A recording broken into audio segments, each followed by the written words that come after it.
રખડતા ઢોર અને ટ્રાફિક મુદ્દે હાઈકોર્ટે ફરી સરકારનો ઉધડો લીધો। મોબાઈલમાં સમય પસાર કરતા ટ્રાફિક કર્મી મુદ્દે હાઈકોર્ટ નારાજ છે। પીક અવર દરમિયાન ટ્રાફિક બૂથ પર કોઈ હોતું નથી તેવું અવલોકન થયું છે। કર્મીઓ ચાની કેટલી પર કે મોબાઈલમાં વ્યસ્ત હોવાનું અવલોકન સામે આવ્યું છે। ફરજ સમયે મોબાઈલમાં વ્યસ્ત કર્મીઓ સામે કાર્યવાહીનો આદેશ આપવામાં આવ્યો છે। આવા કર્મચારીઓ પાસેથી મોબાઈલ લઈ લેવા જોઈએ તેવું હાઈકોર્ટે નોંધ્યું છે।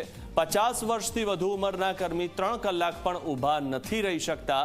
સરકારને સર્વગ્રાહી રિપોર્ટ રજૂ કરવા હાઈકોર્ટે આદેશ કર્યો છે અને વારંવાર હાઈકોર્ટ આ બાબતે કહે છે, ફટકાર લગાવે છે, આદેશ કરે છે, છતાં પણ તેનો કોઈ નિરાકરણ આવતું નથી। કારણ કે રસ્તે રખડતા ઢોર આપણે વારંવાર જોતા હોઈએ છીએ, તે બાબતે પણ કોઈ જ કાર્યવાહી થતી નથી અને માત્ર દેખાડા પૂરતી 2-3 દિવસ કાર્યવાહી થાય, પરંતુ ફરીથી જેસે થે જેવી સ્થિતિ જોવા મળતી હોય છે।